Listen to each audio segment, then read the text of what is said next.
With every breath I take all of my days, I will glorify your name. Parents, welcome to another episode of The Journey, a podcast intended to educate, equip, and entertain you as we talk about important issues facing our families. PCA is a Christ-centered, biblically based, and family-focused community of committed believers doing life together. We hope the information you hear on this podcast informs and inspires you to be a better parent. Welcome to The Journey. Hey parents, welcome back to The Journey. This is Dan Panetti, and I've got State Representative Matt Shaheen. Good friend, welcome back. Thank you. Thanks for having me. Yeah, you've been on the program before, but I wanted to kind of update our parents on some of the things that are happening in the great state of Texas. But you're in the middle of a special session on some different things that are happening.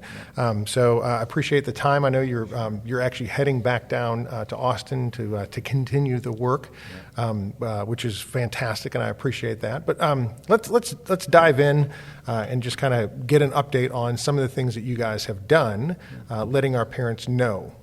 One of the big things, and we'll talk about educational reform in a minute, but one of the big things is you guys dealt with border security. Yeah. Bring me up to speed a little bit about kind of what that looked like. The last time you talked, one of the things you said was this isn't just a state of Texas issue. This should be a national issue. This should be a federal issue, right? The state of Texas shouldn't be having to spend as much money as they are on this particular issue. This should be a federal issue.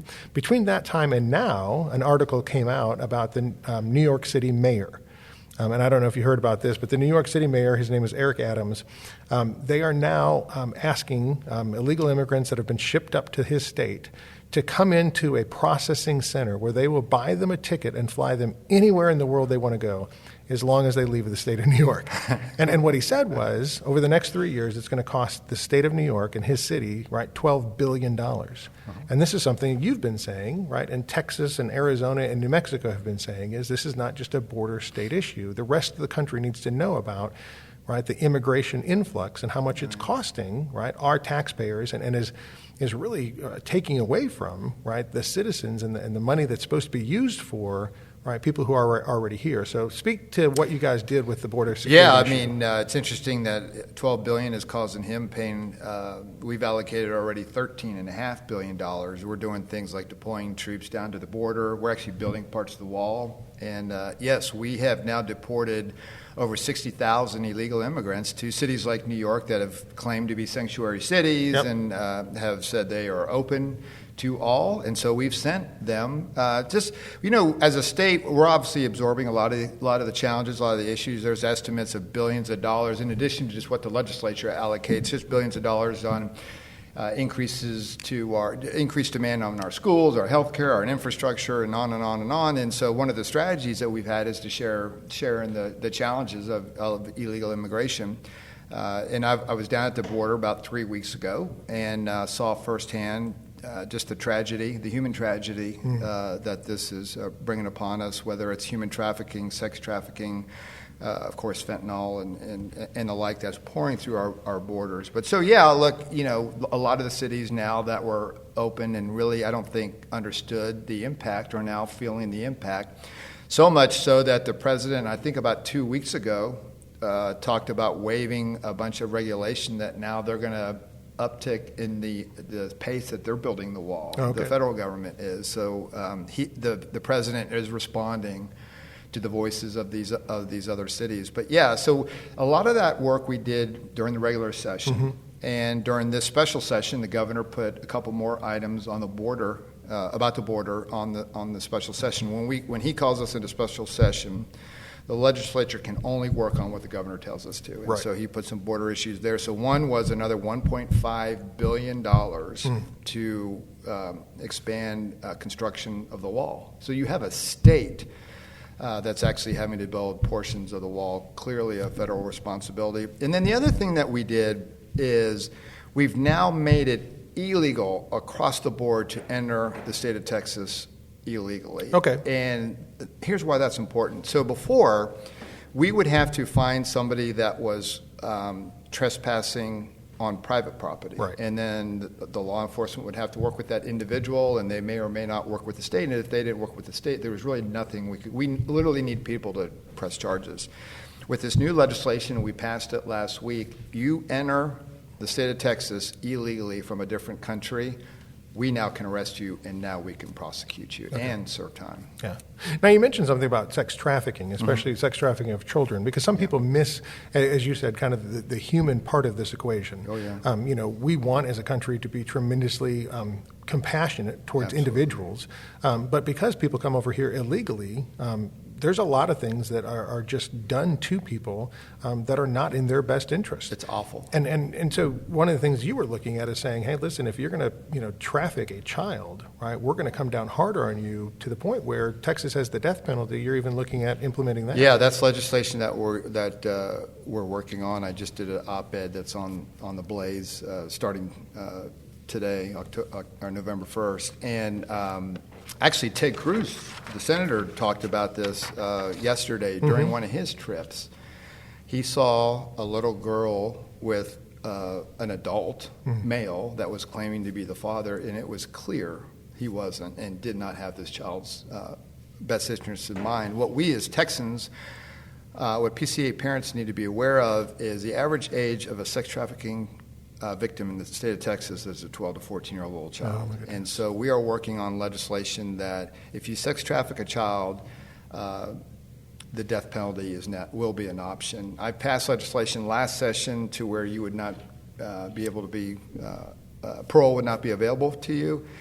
But after going down and visiting a couple weeks ago and just the growth in sex trafficking, Texas is number 2 in the nation in sex trafficking. And so I believe it's going to take even bolder action. And so we're looking at the death penalty. And then one other thing that we're doing is we're asking the Biden administration to deploy special forces in the northern part of Mexico. It's these cartels that are shipping the fentanyl, that are grabbing these little girls and separating them from their families and trafficking them. And, we've done this before. Of course, we went after Osama bin Laden with special forces without permission from the country. We sent special forces down to Colombia when their drug trafficking was an issue. So it is to the point where that border is being controlled, the southern border is being controlled by the cartels down in Mexico. We've got to pull out all the stops. Yeah, and so many families are being hurt and devastated because of that. Awful. Yeah, so something has to be done. Speaking of families, right, another issue that you guys are doing during the special session is trying to figure out how to allow families to use the money that they have to send their children to whatever school that they want to. And so I know that there's almost 30 states that have passed similar legislation, Florida being one of those states that has done it and done it really well. Texas is looking at it. Kind of like, how do we do this? What does this look like? We keep using the word voucher or educational savings account, things like that. When I'm reading about the accounts, it's very interesting. I kind of pulled up a couple articles and I was reading, and they said one of the things, it says a voucher program that would allow families to use taxpayer money to send their children to private schools. And I got stuck on that because I was like, taxpayer money? Isn't it my money, right? Like, isn't the parent the taxpayer? Why don't they just say that? Why don't they just say, right, a program that would allow you to use your money to send your student wherever you choose? Right, and that's one of the things that I think people get a hold up on is you're not looking to take other people's money to send somebody, right? You're looking to allow the families to use their own money to make the choice of sending their student to whatever school that they want, right? Yeah, so where are you guys on all that? It is odd. You talk about the 30 other states that have passed some form of school choice, and here's Texas, this conservative bastion that hasn't. Yeah. And it's an oddity. The challenge we've always had is our rural Republicans, for the most part, has some hesitancies as far as school choice. So we tried all during regular session to pass something. I had filed legislation. Others had filed legislation. We actually had hearings on school choice, which we hadn't done before, but couldn't get it across the goal line. And the governor is adamant, and I really appreciate his leadership on this, that we've got to. This is so important for the children of the state of Texas. We have lost so much intellectual opportunity in our inner cities, in some of our rural areas, just because there's just not that choice for these children. And at the end of the day, mom and dad love that child more than anybody else, and they're going to do whatever it takes to get that child the best opportunity. And of course, we all know a solid education is a big chunk of your future opportunities. So the governor, rightfully so, is not only put school choice on this special session, but he's been very clear that he will call us back again if we don't have school choice passed this session. We have till November 7th for this special session. So my pretty educated guess is he will call us back for a fourth special session, and he will put school choice on the call. And there's been a constant negotiation going on over in the House. The Senate is able to pass something a lot easier in the House. The House really is the challenge when it comes to our rural members. Yeah. And so there's ongoing discussions with our rural members about school choice and the importance of it and trying to get them on board. So it's a moving target as far as like even what the legislation is and what it's made up of. And you're exactly right. It's really focused on ESAs, these educational savings accounts right now. And so it's a pretty good guess that the governor's going to call us back for a fourth special session, and this is going to be the focus. I think what I've heard is some people have a problem because it seems like anything that helps parents make particular choices, right, seems like it's an anti-public school initiative, which is false. It's really not. One, the accountability for public schools. If people are choosing something other than where you are, it's an accountability aspect of saying, well, improve where you are. Yeah. But the thing for me always comes down to, right, we want parents to have the choice. Right? If they want to choose something even lesser, or if they just want to choose something different, right? We need to support the parents in the choice that they made. As you said, right, the education of my child is tremendously important, but right, we're a Christian school. And so I may want to have a Christian education for my child, right? So from reading, writing, and arithmetic, that's fantastic and that's awesome. But to make sure that my kid's grounded in a biblical worldview, to prepare them for the real test of the world out there, not just getting into college, but succeeding in life, I want to be able to make that choice. And so many of our parents don't have that opportunity simply because of a financial. Yeah, no, that's exactly right. There's no legislator that's against public schools. I mean, that's a comment that's made quite often, right, and it's quite silly. All the 150 members of the House and 31 members of the Senate are supporters of public school. I certainly am. But yes, at the end of the day, look, the schools up in Collin County, Denton County, they're fantastic schools. They have high graduation rates. If those children want to go to college, they can. But look, we have a significant area like in the southern part of Texas, our urban areas, where, look, some of those schools don't cut it. And it's not fair to force a child because they're in this particular zip code to go to a poor performing school. And quite frankly, if that mom's willing to get up at the crack of dawn and drive their child 45 minutes to go to a better school, well, darn it, we should give them that opportunity. Now, I will tell you, there are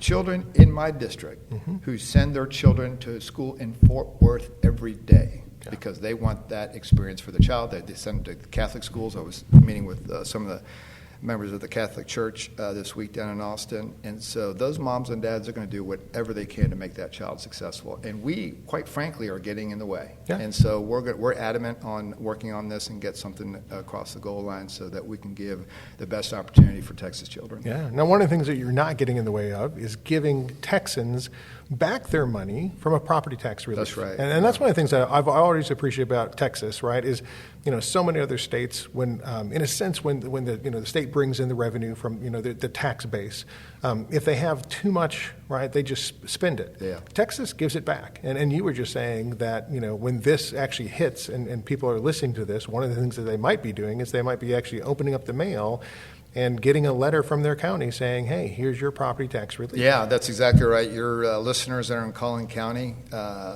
this week as this podcast is played, they could be getting their property tax bill, and they should see a decline. They will see a decline in their property taxes related to their schools. And so you're exactly right. The state of Texas had a significant surplus. And look, we made some investments in infrastructure, roads and water and those types of things. But yeah, we're giving about $18 billion back in the form of property tax relief. And so it'll be pretty noticeable. Yeah, and that's gonna be awesome. So yeah, that's something that's coming across that will be helpful and benefit. And it's the right thing to do. As you pointed out earlier, it's their money. Yeah. Yeah.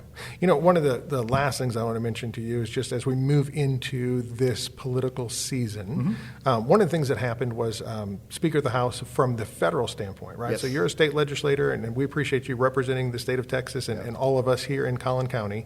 But on the federal level, right, we just got a new Speaker of the House, Mike Johnson, who has come out, and he's a very pro-life Christian, has worked for, the sanctity of marriage, and Mike and Kelly are actually good friends of Tricia and mine. We've known him for about 25 years. But I've been noticing, and you're going to see this as well, right? Because you have to run for office coming up, and all these other people who are Bible-believing, pro-life, right?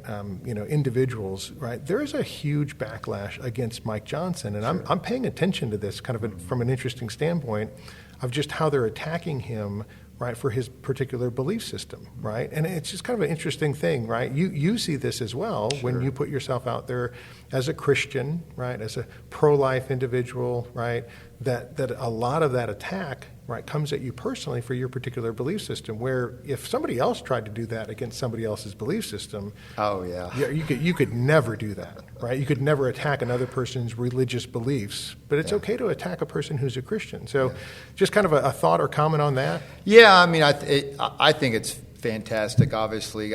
My hope is that that's an encouragement for others to be bold with their faith. I think he's setting a great example, and we should all do that. Wherever span of life we are, whether you're in politics, you're a plumber, you're a professional, you're an accountant, whatever your job is, your neighbors, we should all be bold with our faith. And look, at the end of the day, what we need to always remember, and it's hard to remember, especially in the world of social media and those types of things, is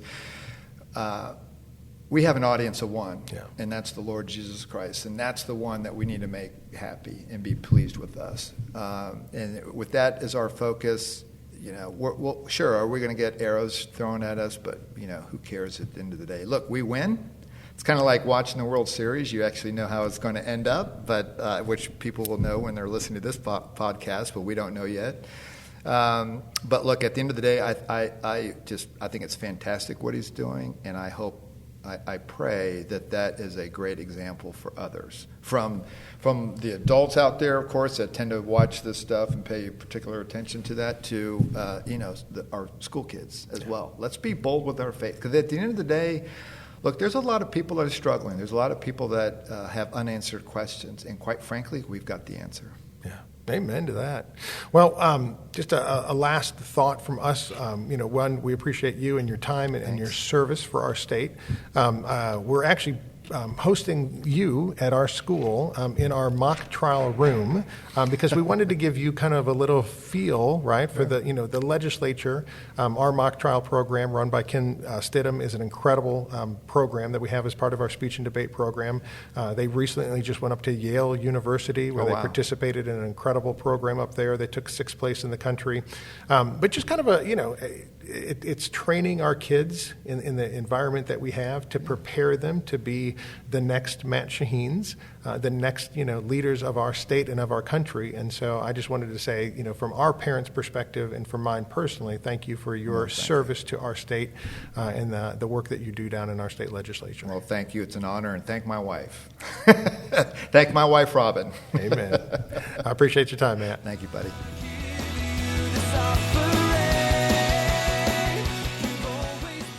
Thank you for investing the time to listen to this episode of The Journey.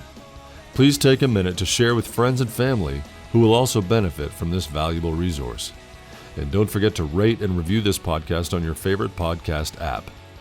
It is truly our blessing and honor to walk with you on The Journey.